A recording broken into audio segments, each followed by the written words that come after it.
My goal in the candidate process is to create an opportunity not only for me to interview the candidate, but also for them to feel out what it's like to work with the team. Do some research on the company that you're reaching out to. Most of the companies have a career site. The person has to be collaborative. The person has to know how to adapt to new situations because we're still a growing company. Hi all, good morning. So today I have Olya with us, whose learning is her passion. Her organization is a religion. She loves building and creating. She once built a table out of a bed frame with a hacksaw, some nails, and a ruler in half a day. And usually I struggle with building the smallest things. I once got, when I was moving into my new apartment, I skipped some of the steps and it was fine for a month until eventually it's collapsed. So Olya all about her creativity, making sure that she follows all the steps to make sure that everything works out well in the end. Let's welcome Olya in 10 minutes of hiring wisdom, where she will tell us about her experiences, what she's learned along the way, and what we can learn from her learnings. Hi Olya, how are you doing today? Good. Thank you for the welcome and the warm introduction. Of course. So Olya, would love to understand what got you into recruitment specifically for the tech space. Um, I just loved the ability to be able to create and a low barrier to entry. I didn't come from a traditional engineering background, so I started looking around and I've got all these ads for boot camps in engineering and started looking around and I was like, this sounds like it'd be a great career because I love learning. It's a continuous cycle of learning in engineering. So I'm not a recruiter per se. I'm just a hiring manager. So I generally just hire engineers. I think I've done hundreds and hundreds of interviews over the past couple of years. So hopefully I've gotten a little better over time. No, because you've interviewed over hundreds and hundreds of people, Olya, you must know what it takes for a candidate to be right for the position. So, according to you, how do you find the right candidate, especially because the market is so saturated these days? We do have a recruiting team, so an internal recruiter does help a lot with the sourcing of the candidates. However, I start with who I'm looking for first and foremost. Like I write out, this is the mission of our team. This is the profile of the person that we're looking for. Depending on what the engineering level we're looking for, they have to have certain types of attitudes and skills. The soft skills that I'm looking for generally don't change that much. The person has to be collaborative. The person has to know how to adapt to new situations because we're still a growing company. And the person has to be proactive. We are a remote first company, so you have to constantly be able to communicate with your teammates, ask questions. You don't want to be stuck for days on end, kind of stuck in your head. Reach out to teammates. We're here to help. So it takes a certain kind of confidence level to be able to reach out to your people. But I also try to provide an opportunity for people to feel safe and try to have that psychologically safe space to reach out. But you do have to be proactive. No, I think I love that because I think a lot of companies are like, be open, be transparent. But then how do you be transparent if you can't feel like you feel safe in an environment?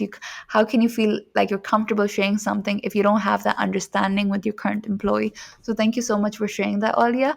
Olya, you touched upon an interesting fact initially, which was like that you create low barrier to entry. So how do you do that? Because I think a lot of companies do say that they're hiring for a lot of people and everything, but their hiring process and everything is so long. There's a lot of obstacles that candidates have to go through. So, according to you, what steps do you usually take to ensure that everyone has a good chance at getting their dream job?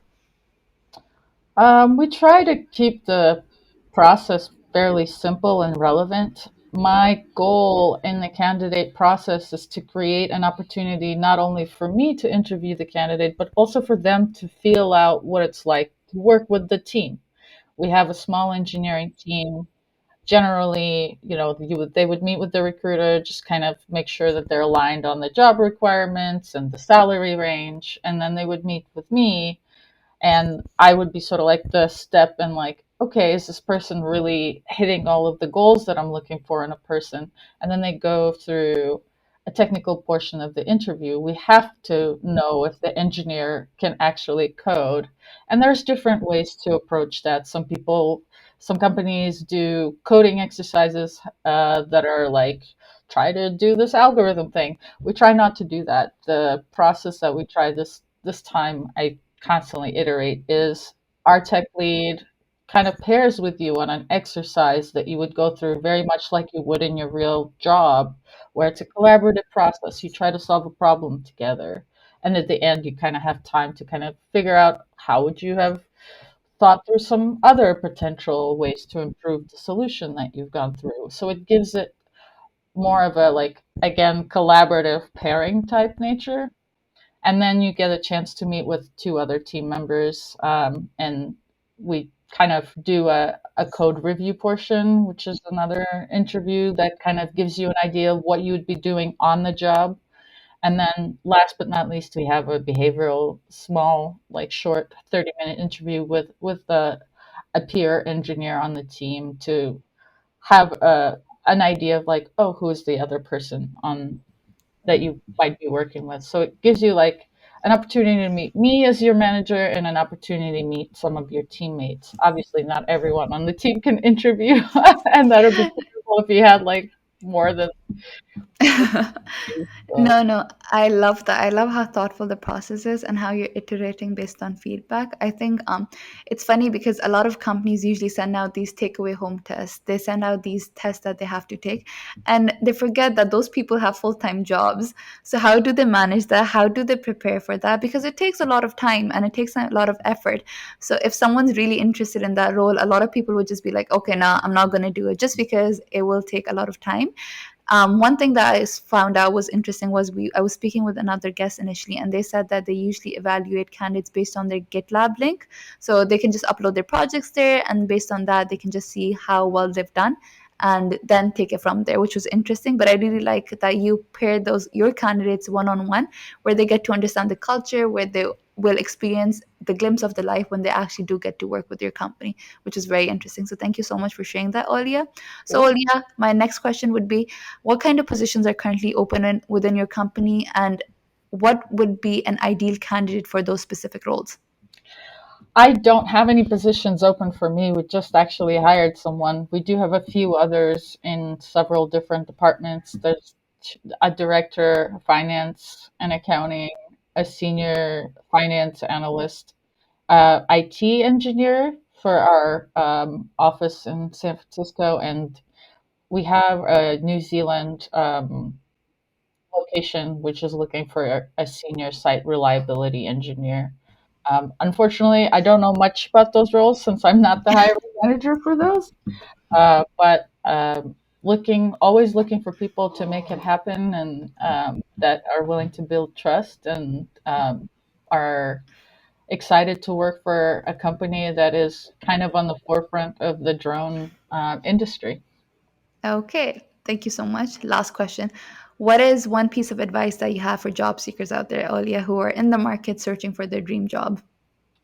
Follow through with whoever you're reaching out to. I get excited when people reach out to me, and I try my best to respond to everyone. And if I don't necessarily have a position open for you, and I try to refer you to some other people, I would love to hear how it went. Did you get the job? Did you did you happen to figure it out? Because I love hearing people, and it sucks when I don't hear back. Or if someone reaches out to me and they ask a question but they don't follow through, um, it's hard to know what, are you just kind of doing the spray and pray method, or do you really care about the place that you're looking for a job? Like, do some research on the company that you're reaching out to. Most of the companies have a career site. Do a little bit of that initial legwork and say, I'm really interested in this position, or I'm this kind of engineer. You don't have an open role, but maybe, you could talk to me about what's going on at DroneDeploy, or I'd be happy to try to refer you to some other companies and other engineers that I know. Consistency is everything. And I liked how you mentioned that because a lot of times I think we're also busy in our life. So going the extra mile and showcasing that you're a human at the end of the day who has empathy, who has emotions, will take you far ahead compared to those people who are just copy pasting and not taking in consideration that you're actually speaking to a human on the other end. So thank you Yeah, so much for sharing that, Olya. So Olya, our time is up. It was a pleasure speaking with you, learning about your journey, how you came from a non-traditional tech background, and here you are speaking with hundreds and hundreds of people who come from a tech background. This showcases how empowered you are, how knowledgeable you are about the field that you are in, and how far you've come along. Thank you so much for coming on the show. appreciate the time. Thank you.